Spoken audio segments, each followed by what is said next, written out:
Charlie Munger once asked me, how can someone give away 50% of profits and make billions more than if he'd kept it all? Before I could answer, he told me about Les Schwab, a tire shop owner who understood incentives better than almost anyone. What Schwab discovered will change how you think about business.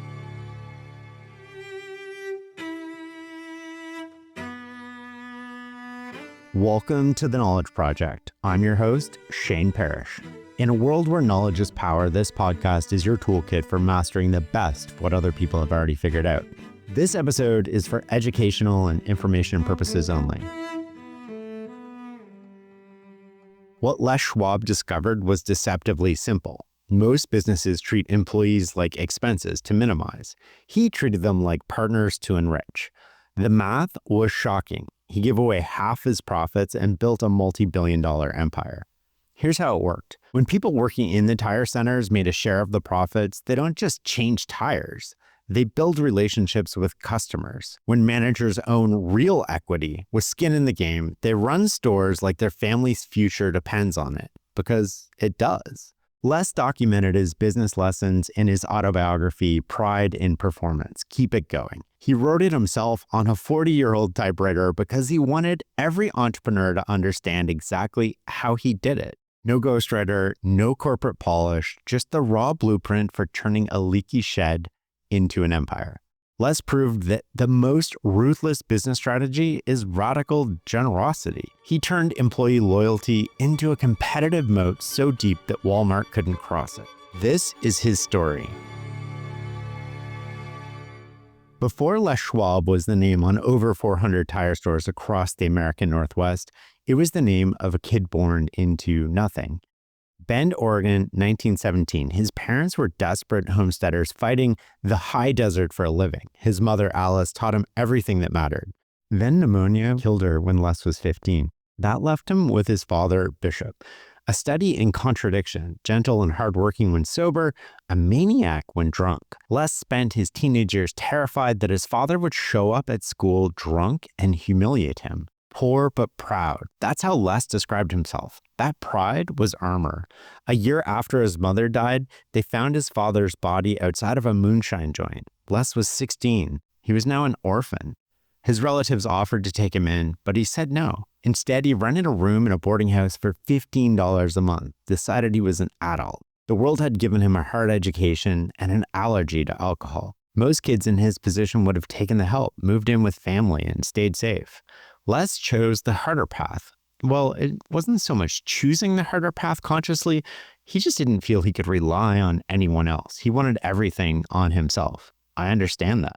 Choosing pride over comfort and independence over security shows in nearly everything he went about doing. The lesson here is a bit counterintuitive. The worst things that happen to you can become an advantage, but only if you refuse to let them define you as a victim. Les could have blamed his circumstances. Instead, he used them as fuel. Les got his first paper route before his parents died. However, this came with two problems. One, he couldn't ride a bike. Two, he couldn't afford a bike. So he ran every day for 2 months, running his entire paper route on foot to earn money for a used bicycle. He had to do the job to afford the tool required to do the job. One morning, he couldn't find a customer's address. 10 miles he ran on an empty stomach. He ended up collapsing in the street. Les needed to work. He had no choice. He had bills to pay and he needed a bike. Nobody was going to hand him anything. At the same time, he was also washing dishes at a restaurant, earning $3 a week plus meals. Here's his schedule as a 16-year-old orphan. Paper route in the morning, school all day, restaurant at night. Then he started doing the math. Selling newspaper subscriptions paid 50 cents each. He could make more in a few hours selling than a whole week washing dishes, so he quit the restaurant. When he finally saved enough for a bike, he got a new route under Mr. Goldenberg. Goldenberg was important because he taught him how to sell, not just deliver newspapers, but actually sell them, knock on doors, talk to people, persuade them. Les doubled the route's numbers in a few weeks. Goldenberg saw potential, so he had an idea. Start a Sunday route in farm country. It's an underserved market, but a logistical nightmare. Les would need a car. During the Depression, most 16-year-olds saved for a baseball glove. Les was saving for a 1926 Chevrolet with a box on the back, $75 cash. Sundays, he'd drive the rural roads. On weekdays, he was back to the bicycle because gas cost too much. He liked the car, but he liked money even more. He signed up 80% of farms in rural Bend. That's when Les learned the principle that would define his business philosophy. People don't buy your product. They buy your service, your reliability. They buy you. By his senior year, Les controlled all 9 Oregon Journal routes in Bend. He was making $200 a month during the Great Depression, more than his high school principal. Out of 500 students, only Les drove a new car, a 1934 Chevrolet bought with cash. His classmates thought it was showing off, but they missed the point. The car wasn't about status, it was proof that hard work plus smart thinking beats any disadvantage. What stands out to me here is the compound effect of small advantages. Les turned one paper route into 9 through relentless execution. A lot of people treat smaller jobs as stepping stones to bigger ones. They're never fully present in what they're doing, never giving it their all. Les gave 100% of his effort to the work right in front of him all the time. And that always led to more work and more opportunity. As Charlie Munger said, the best way to get more work is to do the work right in front of you and do it well.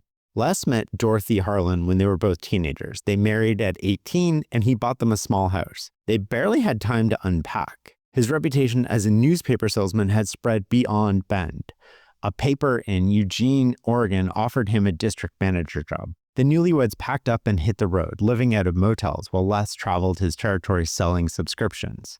They called him a circulation man, someone with an almost supernatural ability to boost subscription rates wherever he went. Les negotiated a new job with better pay, but he had one question that revealed how he thought about the world. Who's my boss? The owner said he'd be Les's boss. Simple enough. But within weeks, Les had 3 different managers giving him contradictory orders, so he went straight back to the owner and laid out the problem. The owner immediately straightened out the other 2 managers. The lesson here is if you don't know who you're accountable to everyone, which is the same thing as being accountable to no one. Clear lines of authority offer clarity and purpose. He was young and talented and perhaps even a bit cocky. But he had pulled himself up from nothing, outworked almost everyone else, and learned through trial by fire. When Les took over the Paperboy program, he discovered it was hemorrhaging carriers. 20% of carriers quit every month, so he got creative. First, he obtained lists of every 7th and 8th grader in local schools and recruited them personally. Then he did something radical for the era. He hired girls. They turned out to be more reliable than boys. But his real genius was the honor carrier program. Each month, one carrier won based on sales, service, and bookkeeping. The prize, $25 and their picture in the paper. This was Les's first real experiment with incentive design, and he was learning how much they matter. One of my favorite Mungerisms is show me the incentive and I'll show you the outcome. If you reward the behavior you want, you'll get more of it. The lesson here connects directly to building any organization. Les understood that unclear reporting structures create chaos. Everyone thinks they're in charge, so no one really is. He also grasps something most managers miss. Recognition often matters more than money. That honor carrier program cost $25 a month, but transformed retention. These weren't just newspaper tactics. They were blueprints for building a multi-billion-dollar business. At 33, Les Schwab was consumed by a single ambition: to own his own business, to be in control of his destiny. The newspaper world suddenly felt too small. He joined every business club he could find: the JCs, Toastmasters, Chamber of Commerce, anything that smelled like business. He was terrified of getting old, of falling into a rut that he'd never escape. And then he saw it, a tire shop for sale in Prineville, Oregon. Les knew nothing about tires, but he did know sales, and he figured that was what mattered. His brother-in-law offered to partner with him, then got cold feet and backed out. Racked with guilt, he came back and offered to fund Les, but no partnership. Les would be on his own. The shop was an OK Rubber Welders franchise. New tires, retreads, flat repairs, hard, dirty, manual work. In order to purchase it, he'd need to go all in on himself and sell his house and borrow against his life insurance and borrow from his brother-in-law. Les scraped together money from every corner of his life. Everything he'd built, everything he'd saved, it went into this one bet. On January 1st, 1952, at 34 years old, Les Schwab walked into his tire shop as the new owner. It was a leaky 1,400 square foot shed with no running water and no indoor plumbing. it had one employee. The annual sales for the year before were $32,000. This episode is brought to you by Google Chrome. You think you know a browser, but Gemini and Chrome? That's new.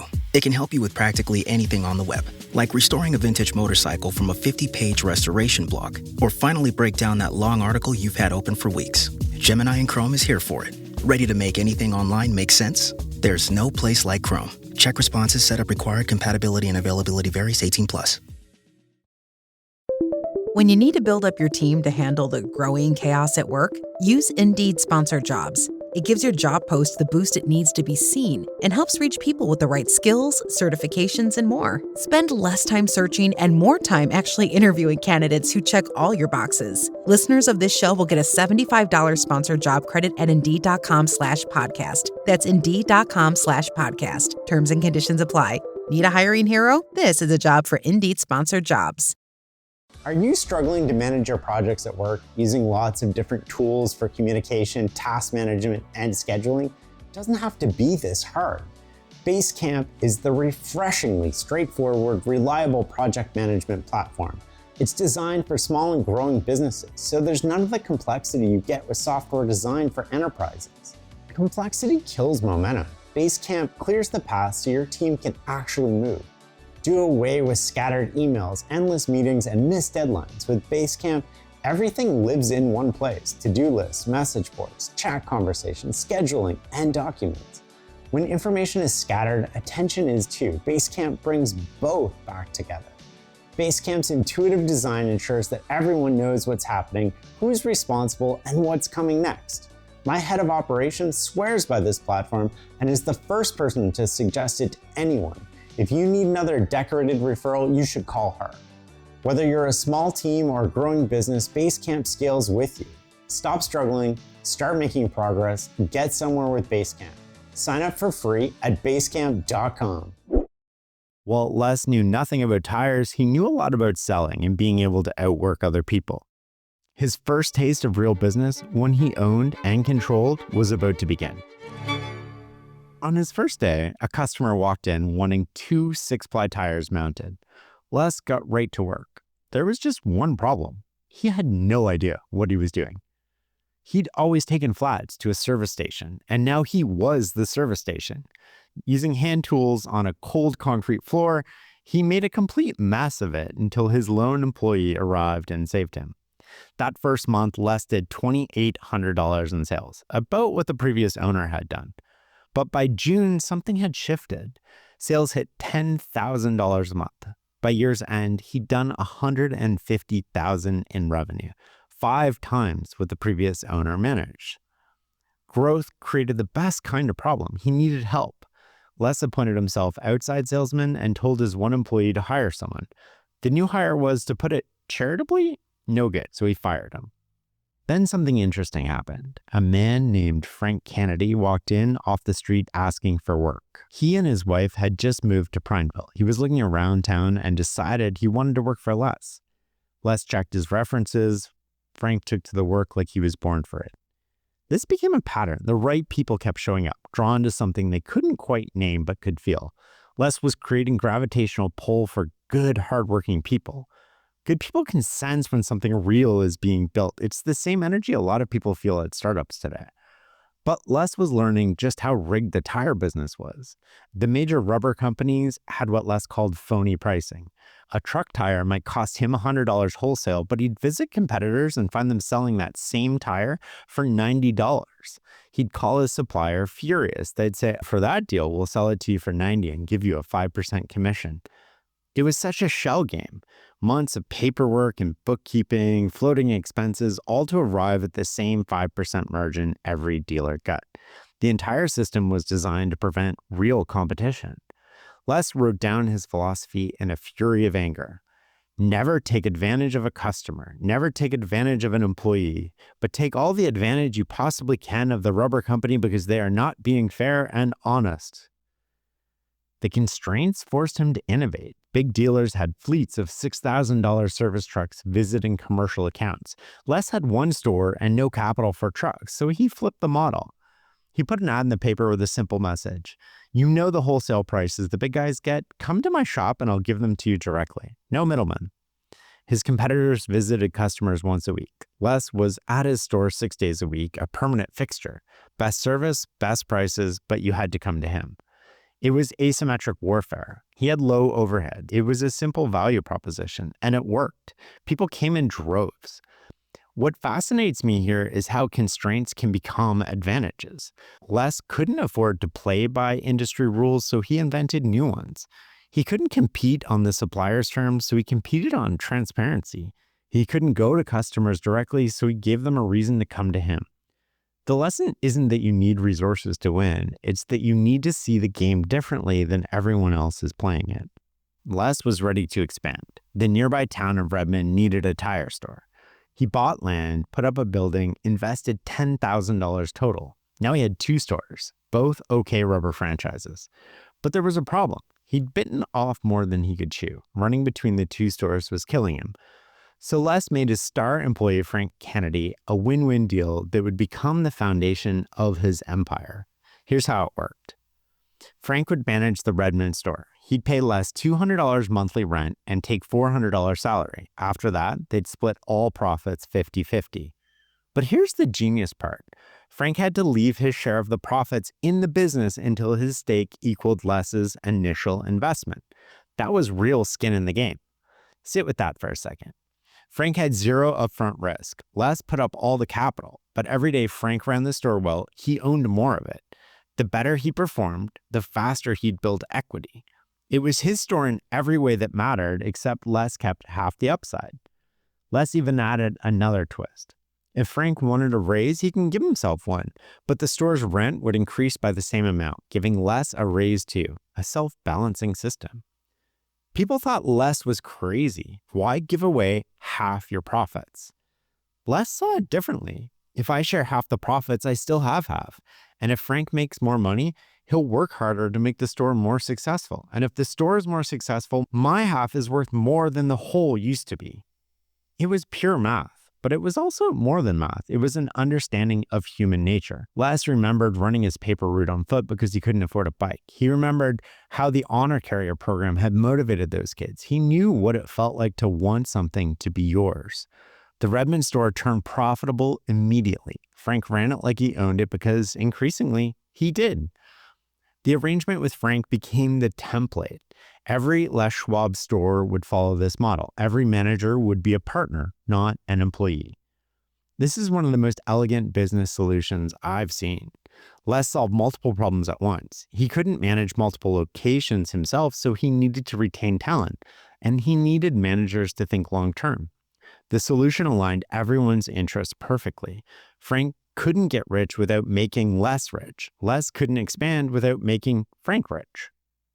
Les stumbled on to his next innovation by accident. His Prineville store was bursting. Retreading equipment and tires cluttered every square inch of the sales floor. They were working in what amounted to a filthy garage.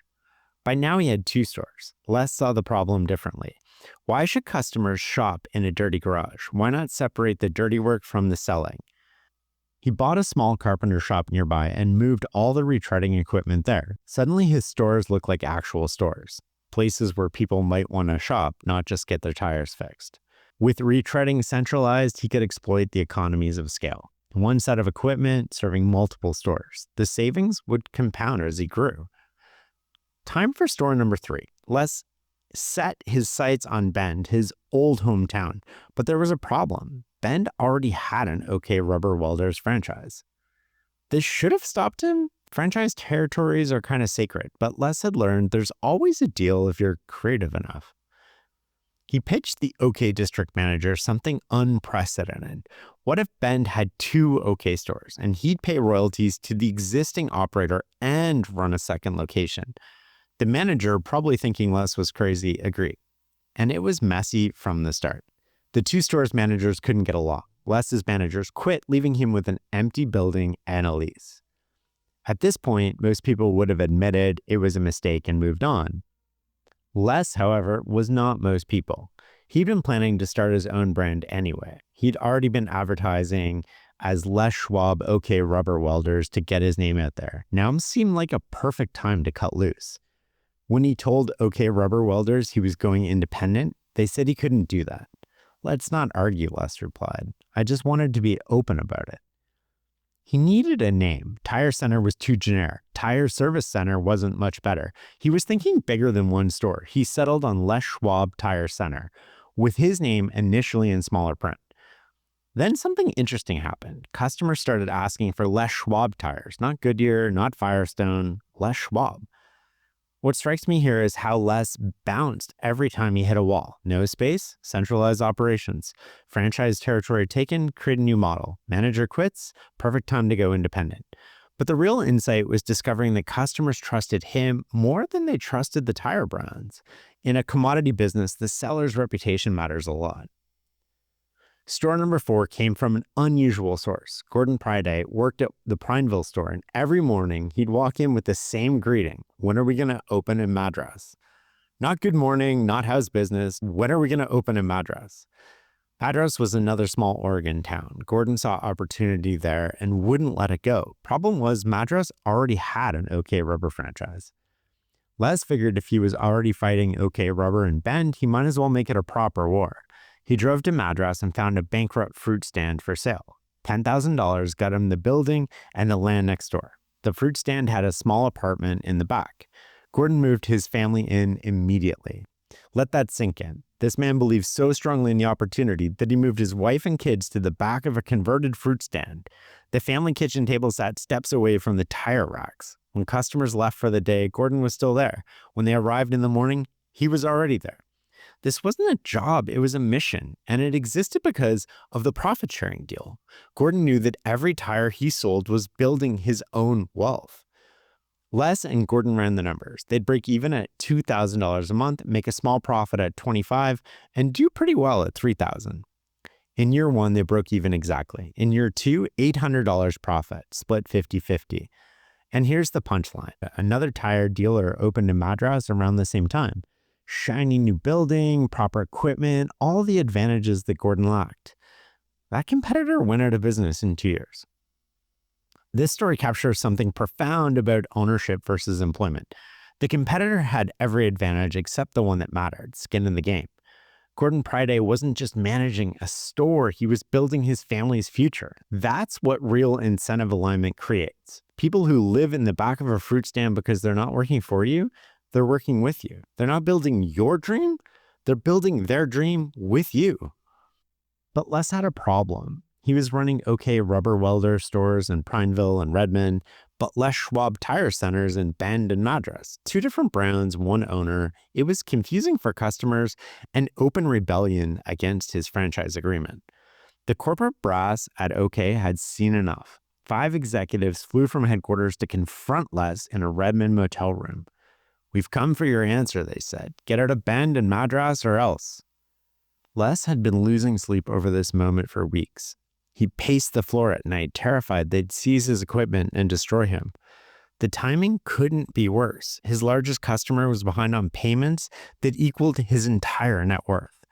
If that customer went bankrupt and OK seized his equipment, he'd lose everything. But sitting in that motel room facing 5 corporate executives, something snapped. I don't want any more harassment from you people, said Les. If you have anything more to say it in court. And then he walked out. It was pure bluff.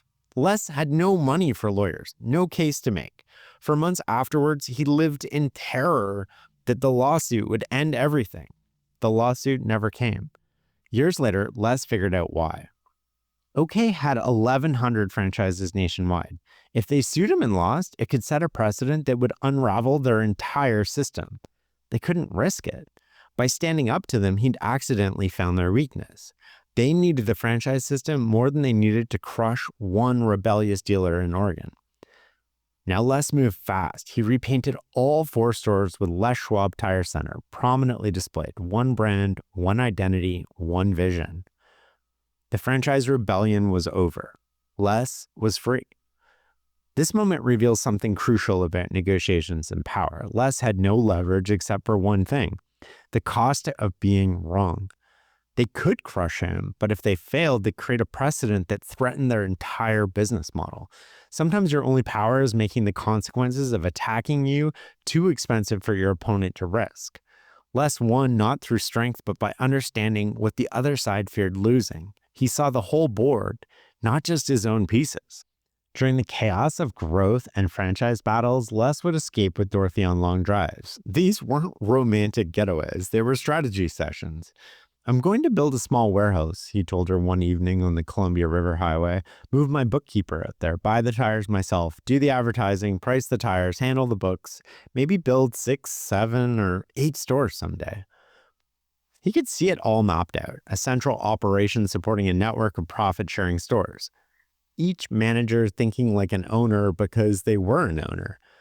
He'd need scale to buy tires at volume discounts. He knew advertising. He knew promotion. Most importantly, he knew how to align incentives. 6, 7, maybe 8 stores. That seemed wildly ambitious in 1956. He would go on to build 410 before he died.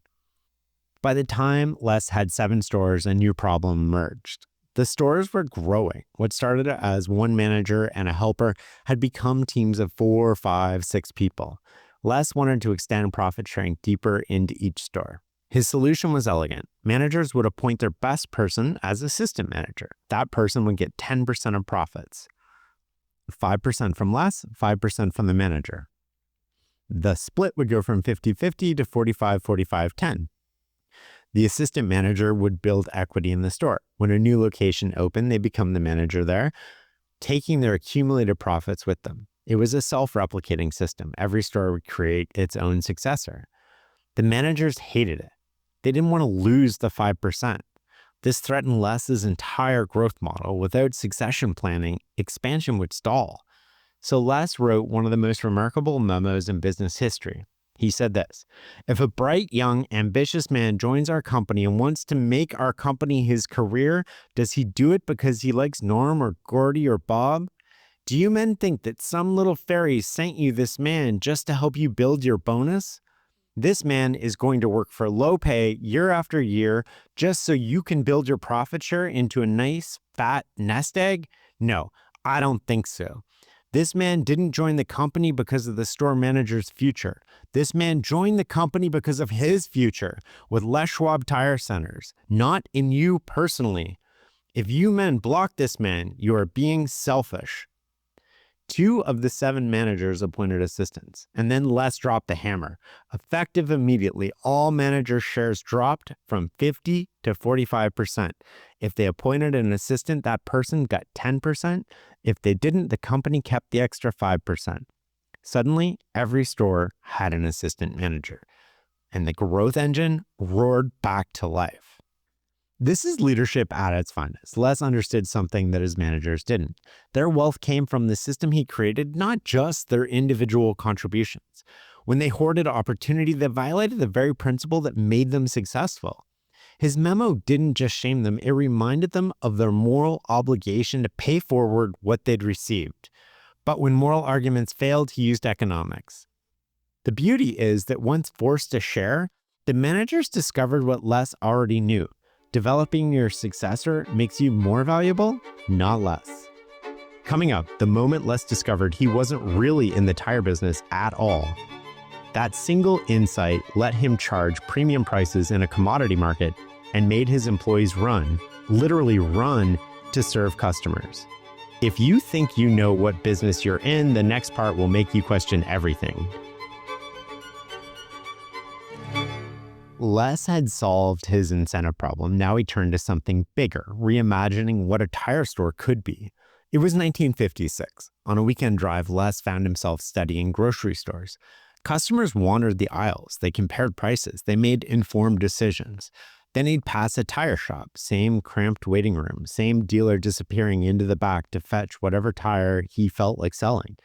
What if Les wondered aloud, we displayed tires like Safeway displayed groceries? Think about how radical this was. Tires were ugly industrial products, heavy, dirty, technical. Every dealer hid them in the back of the warehouse. Why would customers want to see them? But Les thought differently. People buy what they can see and what they can understand. He started converting his stores into supermarket tire centers, massive showrooms, hundreds of tires on display, organized by type and size. Clear pricing, educational materials. Let the customer browse, let them compare, let them touch, let them choose. When he opened the next store, Les sent out a company memo that read like a declaration of war. This I vow, we're going to have a supermarket tire store in every town that we have a Les Schwab Tire Center. I hate to use threats. It's against my policy entirely, but you can visualize what is going to happen in your town if you don't run a supermarket tire store, because I'm going to have it regardless of cost. I sincerely hope I have made myself very clear. I love you, but I love a supermarket tire store even more. But displaying tires wasn't enough. They were ugly. They had to be spotless. They had to be beautiful. Les would visit stores constantly looking for the ideal place a person would want to buy tires. The winners were always the cleanest. Tires waxed and gleaming, everything in its place. He became obsessed with the details of tire presentation. He found the perfect spray paint and lacquer to make tires look their best. He sent another memo to everyone telling every manager exactly what brand to buy and where to get it. This is 40 years before Steve Jobs would obsess over every detail of the Apple Store. Les Schwab was applying the same thinking to truck tires. The results were immediate. Customers spent more time browsing, they asked better questions, and they bought more tires. More importantly, they trusted what they could see. In the 1960s, Les made a decision that would have seemed insane to other dealers. He took down every tire manufacturer sign from his stores. His sign maker asked what design he wanted for the new signs. Les looked around and pointed to a standard oil station. Put Les Schwab where they have standard and put tires where they have the Chevron logo. Done. With that simple instruction, Les became the first major tire dealer in America to build his business around his own name instead of a manufacturer's brand. No more Goodyear signs, no more Firestone banners, just Les Schwab. He was betting everything on one idea. People would buy tires not because of who made them, but because of who sold them. We don't have the blimp flying around like Goodyear, he'd later joke, but we've got something better, the Les Schwab sign. And in the Northwest, that's more powerful than the blimp. The timing was perfect. Foreign tire manufacturers were flooding into America. The market was oversupplied. For the first time since World War II, the big American tire companies had lost their stranglehold on pricing. Les embraced the chaos. I was so disgusted with the tire suppliers that I was willing to do most anything to help my company survive, he wrote. I decided to take down all rubber company signs, to go straight independent, to buy tires like Safeway buys groceries, to buy the best possible tire, good quality, and at the lowest possible price. Most dealers at the time stayed loyal to one manufacturer. They'd get a good deal on one brand, but that's all they could offer. Les bought from everyone, Japanese manufacturers, European imports, anyone who made quality tires at the right price. His scale gave him leverage. Like Costco decades later, he bought in massive quantities and passed the savings on to customers. Here's how it worked. Les always had one line of tires priced to match his lowest competitor. But then he'd have 3, 4, or 5 other options at different price points, all displayed beautifully in his spotless showroom. Customers had no reason to shop anywhere else. He had the best prices, he had the best selection, and he had the best service. The tire manufacturers had lost control of their own market.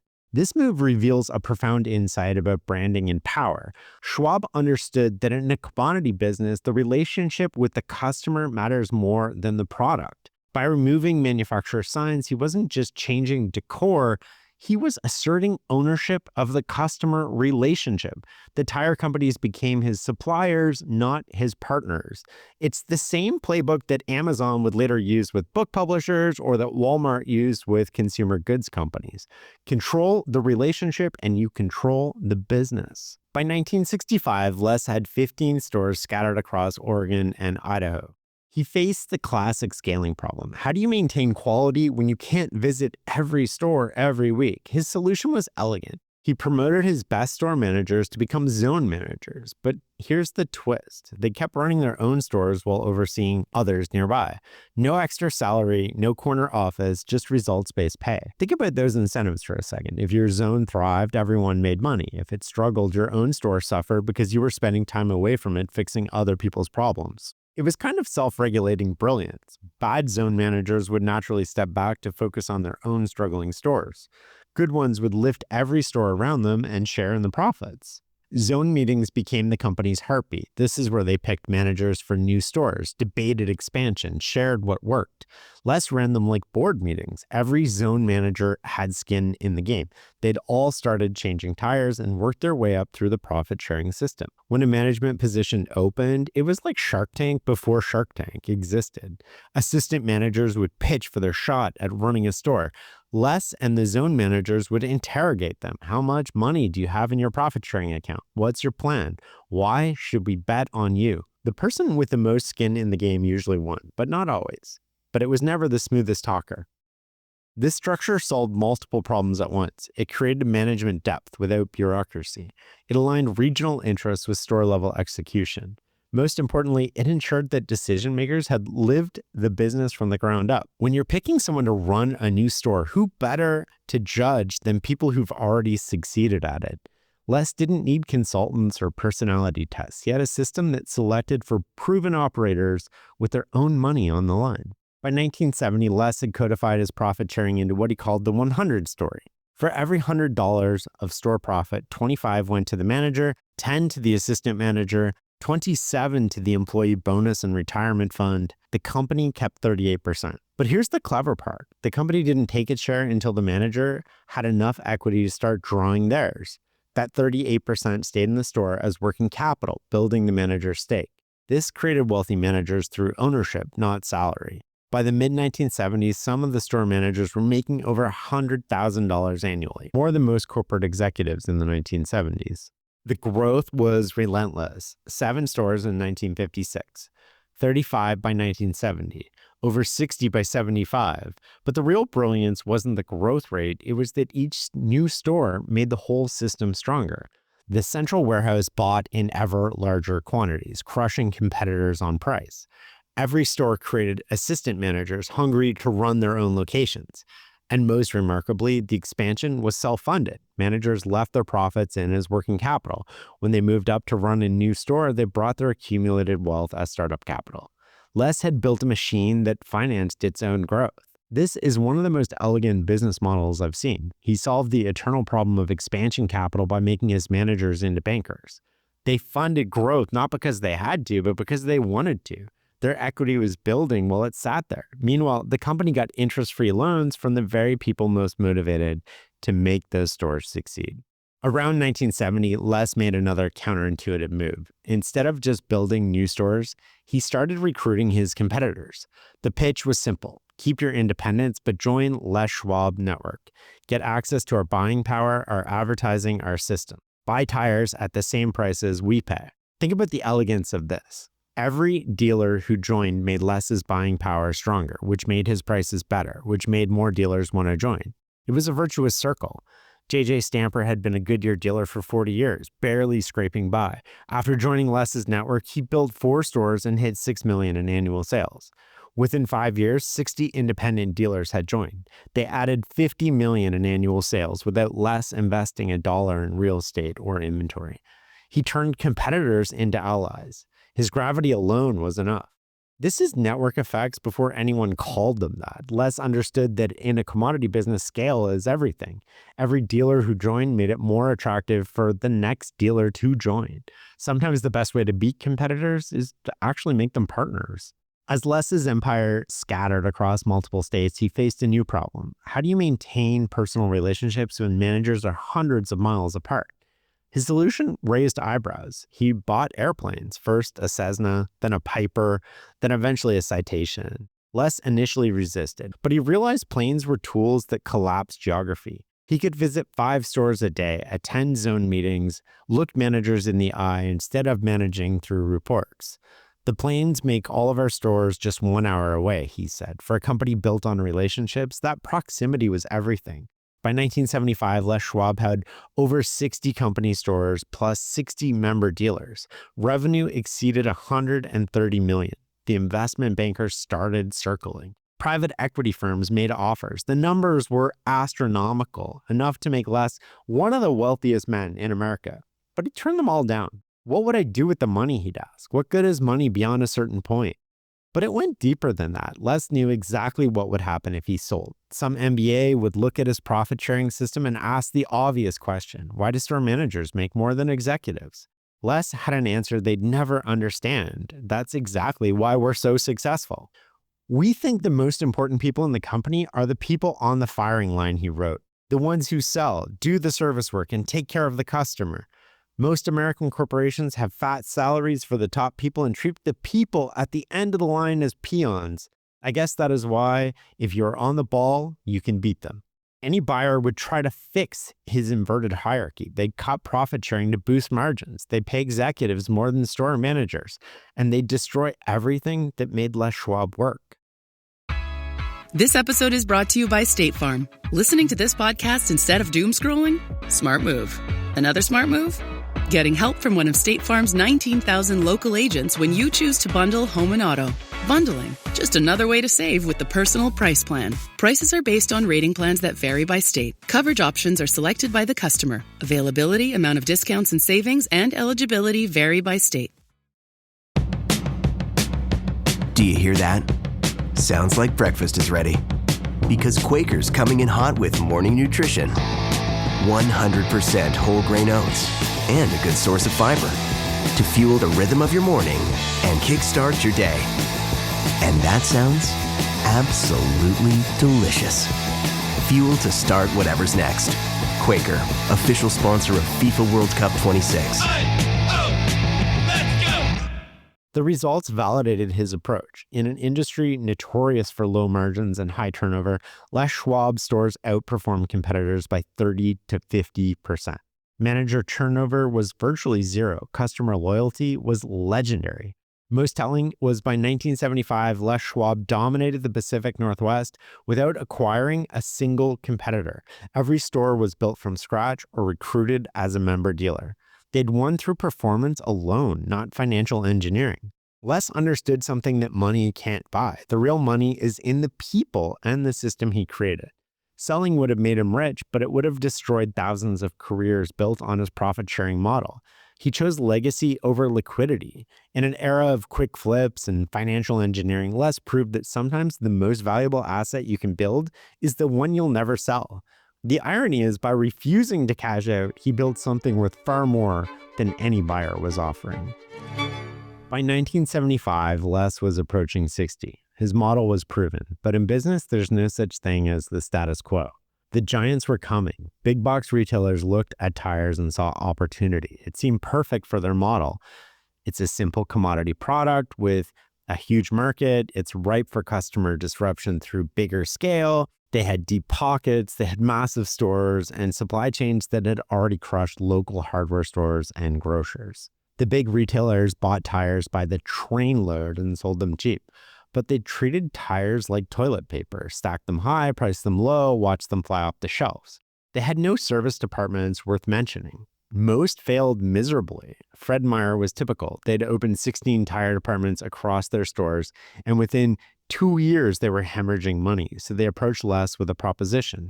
Would he take over 6 of their freestanding tire centers? Les took over 5 of them, and within a year, he had tripled the business Fred Meyer had been doing. Here's what's remarkable. He was selling the exact same tires at higher prices. It's worth asking, how is this possible? Les understood something the big retailers missed. He said this: people don't buy tires on price. They buy from someone they trust, and from someone who will smile, and from someone who will give service and stand behind what they sell. Fred Meyer thought they were in the tire business, but Les knew he was in the trust business. When your car starts shaking at 70 miles an hour, you don't want the lowest bidder. You want someone who will make it right.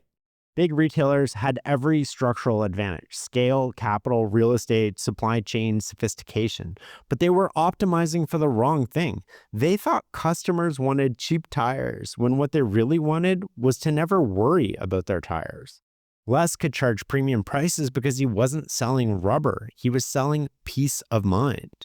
The early 1980s tested whether the Les Schwab tire empire could survive without Les Schwab. First, company president Don Miller suffered a heart attack. Les, who'd been stepping back from daily operations, returned to run the company while Miller recovered. Then on August 1st, 1983, Les himself suffered a massive heart attack, open heart surgery, a week in intensive care, and a long, uncertain recovery. While Les was still hospitalized, Don Miller dropped a bombshell at the annual managers meeting. He was retiring. The timing stunned everyone. The company faced a double crisis. Its founder incapacitated while its president was departing. From this chaos emerged Phil Wick, who'd started at the bottom and worked his way up like everyone else at Les Schwab. He'd become president, proving the succession system worked even under the worst circumstances. By 1985, Les had recovered and the company was positioned perfectly for the industry upheaval ahead. The tire manufacturing giants were consolidating or failing. Foreign competitors like Toyo were flooding in. While other dealers picked sides, Les bought from everyone. He'd built a massive warehouse in Prineville, the town where it all started. 325,000 square feet of pure buying power. This let him offer customers the best tire for their specific needs, regardless of who manufactured it. People kept asking Les why he didn't create his own Les Schwab tire. He had the scale, he had the reputation, he had the capital, he had the know-how. It seemed like the obvious move. And Les had thought about it deeply and decided against it. His reasoning was brilliant. If we have a problem with the tire, we drop the tire, pick up another one, and continue to swim. If he made Les Schwab tires and they had a defect, he couldn't just drop the line. He'd have to defend it, recall it, manage the crisis. His people would have conflicts selling, do I sell the Les Schwab tire or do I sell the Goodyear tire, instead of what is best for the customer. By staying independent, he could always pivot to whatever served customers best. It's tempting to put your name on everything once you're successful, but Les understood by not making tires, he could always offer customers the best option without defending a bad product. In the long run, what is best for the customer is best for the company.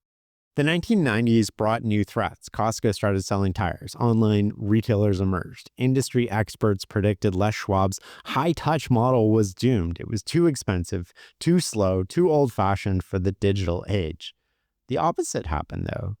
As competitors automated everything and removed human interaction, the Les Schwab experience became more valuable, not less. Customers who could buy tires online still drove to the Les Schwab store. They wanted someone to run out and greet them. They wanted experts who knew their name. They wanted the peace of mind that comes from dealing with a person they knew and trusted. The company's decades of investing in people had created a moat that no amount of technology could cross. The numbers by the late 1990s were staggering. Revenue approached $700 million. The employee trust fund hit $332 million, averaging over $65,000 per employee. Store managers were earning over $200,000 annually, proving Les's belief that the people closest to the customer should make the most money. At 80 years old, Les began stepping back. He'd built something unprecedented, a billion-dollar company where thousands of employees had become wealthy alongside him. From a leaky shed in Prineville to over 400 stores across 7 states, all maintaining the culture he'd established in the 1950s. By 2000, annual sales crossed $1 billion, but the real measure of success wasn't in the revenue. It was in the thousands of families across the West who'd built middle-class lives and genuine wealth through the Les Schwab model. I can imagine Les saying something along the lines of, if people knew how profitable it was to pay your people well, everyone would do it. What fascinates me here is how weakness became strength. Everyone thought personal service would become obsolete in the digital age. Instead, it became more valuable precisely because it was rare. While competitors raced to eliminate employees, Les doubled down on his people-first model. Les Schwab gave away 50% of his profits and became richer than if he'd kept 100%. By the time he died, Les Schwab Tire Centers was distributing over half of all profits directly to employees. The employees' trust held $332 million. Store managers routinely made $200,000 a year, and many retired as millionaires. Meanwhile, Les paid himself $32,000 a year. Charlie Munger studied Les Schwab's success and reached a simple conclusion. He must have harnessed the superpower of incentives. He must have a very clever incentive structure driving his people, and he must be pretty good at advertising, which he is. He's an artist. But here's what I think Munger was getting at. Les didn't just design a clever incentive system, he designed a system that acknowledged how humans actually work. Give people real ownership, not promises. Share profits monthly, not maybe someday. Promote from within, not from above. When Les died in 2007 at age 89, Oregon's governor ordered flags flown at half staff. Think about that. A tire shop owner received the same honor as a fallen soldier or president. 13 years later, when the family finally sold, the market value of Les Schwab's creation was over $3 billion. Not proprietary technology, not for executive products, for a culture that turned tire changers into millionaires. The tools haven't changed since 1952. Trust, incentives, and the radical belief that ordinary people can build extraordinary things when you align their interests with yours. Les Schwab asked himself a simple question. What would happen if I treated my employees like partners instead of expenses? $3 billion later, we have our answer. Wow, what a force. Les was incredible. He's somebody we can learn a lot from. I haven't picked up this book in probably a decade or so, and just flipping through it, I was reminded of all my old highlights, which are available for members in our learning community. You can read through what I highlighted, but reading all my old highlights, it was interesting to me how some of the things that I didn't highlight, I highlighted this time, and some of the things that I highlighted last time didn't make as much sense, but there's so much business wisdom in this book and his no-nonsense approach. I really loved reading this again. I want to mention a few of the quotes that I highlighted that didn't make it into the episode that I loved. So one on open books, he said, "We have no secrets in our company. We have no secrets as to where you stand on your profit share arrangements as we put out a P&L every month showing you exactly where you stand." On frontline workers, he said this, "Too many corporations think the brains are in the main office and all the bonus money is paid to 4 or 5 high people. All the others are peons and just numbers if you have a union that really makes them a number. The truth is that success is at the other end. The office merely keeps their records and tells them how they are doing. The real job for office people is to provide motivation, to create programs that make it possible for them to be successful, to be fair, to be open, to have a really open communication, to have no secrets, and to support them. This," he went on to say, "is an unusual way to run a business, but more businesses would be successful if they gave more attention to the people on the front lines." Part of that quote made it into the episode, but I wanted you to get the full context of that one. So on going public, he said this, "When we had 12 or 13 stores, I thought a lot about going public, partly to raise money and partly to expand faster. I had the chance to buy a small public company that was nearly bankrupt. It would have been an easy way to go public. I'm so glad I resisted the urge to have our stock on the market. I don't want a few investors around the country club asking about our business and questioning some of our decisions." I thought that was really interesting. That reminded me a lot of John Bragg and what he said in the episode and the Jimmy Pattison Outliers episode. And Jimmy Pattison sort of had the reverse experience where he was public. His shares got up to $42 and then down to as low as 85 cents. And he ended up buying them out. On what Les tells managers when they're coming in, the big thing that I think is going to hit you right between the eyes is that we expect you to run the store. You are on your own and you will sink or swim according to your abilities. It takes quite a man to be a store manager. I've always said because you must have great manager abilities, sales manager abilities, service manager abilities, and above all, just plain old management ability.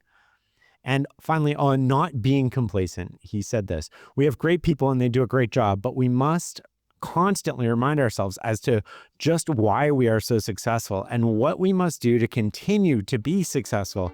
Because if we become complacent, it's all over with." All right, let's talk about some of the lessons you can take away from Les Schwab. I have countless lessons from the book, but I'm going to talk about 8 here that I want to highlight for you. And the first is win-win, the math of generosity. Les discovered that splitting profits 50-50 with store managers didn't cut his wealth in half, it multiplied it. His reasoning was pure math. If I share half the profits, I still have half. And if Frank makes more money, he'll work harder to make the store more successful. And if the store is more successful, my half is worth more than my whole used to be. He gave away billions to make billions more. You get rich by making others rich. Number 2, skin in the game.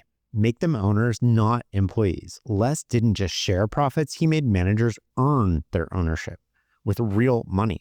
The deal, manage the store, take your salary, and get 50% of profits. But there's a catch. You can't withdraw your profit share until it equals the initial investment. The result, zero manager turnover. Don't pay people to care. Make them actual owners with skin in the game and real money on the line, and they can't help but care. 3, think in decades, act today. Investment bankers offered Les astronomical sums to buy his company, enough to make him one of America's wealthiest men overnight. He refused every offer. What would I do with the money, he said. The real answer, selling would destroy the profit-sharing culture that made thousands of employees wealthy. New owners would fix his inverted pay structure. Les thought in decades while acting with daily urgency. By 2020, that patience had paid off. The company was sold for $3 billion, preserving the culture even after his death. Build something worth keeping, not just worth selling. 4, all in or all out. At 34, Les sold his house, borrowed against his life insurance, and scraped together $11,000 to buy a failing tire shop with no running water and no plumbing. He never had changed a tire. His competitors had decades of experience, but Les had something they didn't, no backup plan. That total commitment forced him to figure it out. 1 year later, he quintupled revenue. Half measures guarantee half results. 5, high agency. Everything is your job. Les bought his first tire shop having never fixed a flat tire in his life. Day 1, customer needs tires mounted. Les fumbles with his hands on the cold floor, making a complete mess of the situation until his employee arrives. He insisted on being taught so the situation never repeated. Within a year, sales jumped from 32,000 to 150,000. He treated every problem as his problem, whether he knew the solution or not. Sometimes the only qualification you need is the willingness to figure it out. 6, reputation works while you sleep. In the 1960s, Les made a decision that seemed insane. He removed all tire manufacturer signs from his store. Back then, tire shops were essentially Goodyear or Firestone franchises. The signs meant manufacturer support and co-op advertising money. Les gave all that up to put his own name on every store. He bet the customers would buy based on who sold the tires, not who made them. Within a decade, Les Schwab became more powerful than any manufacturer brand in the Northwest. Your name is either making you money or costing you money. There's no neutral. 7, go positive, go first. Les instituted free flat tire repairs for anyone, whether you're a customer or not. Competitors called him crazy. Why would you fix flats for people who bought tires elsewhere? But Les understood reciprocity. Humans are biologically wired to return favors, even unearned ones. Those free repairs created a loop. Strangers who owed him nothing suddenly owed him something. Most businesses wait for the transaction before the service. Consistently going positive and going first is one of the most powerful forces in the universe. 8, dark hours. Every morning before dawn, teenage Les ran his paper route. Not biked, but ran. For 2 months, he sprinted through dark streets on foot, saving for a bicycle. His classmates were asleep. He was earning. By senior year, Les owned all 9 routes in town. He'd wake up at 4, deliver hundreds of newspapers, then show up to school. Your competition is asleep from 4 to 7 a.m. That's 3 free hours to build your lead. Thanks for listening and learning with us, and be sure to sign up for my free weekly newsletter at fs.blog/newsletter. I hope you enjoyed my reflections at the end of this episode. That's normally reserved for members, but with this Outliers series, I wanted to make them available to everyone. The Farnham Street website is where you can get more info on our membership program, which includes access to episode transcripts, reflections for all episodes, my updated repository featuring highlights from the books used in this series, and more. Plus, be sure to follow myself and Farnham Street on X, Instagram, and LinkedIn. If you like what we're doing here, leaving a rating and review would mean the world. And if you really like us, sharing with a friend is the best way to grow this special series. Until next time.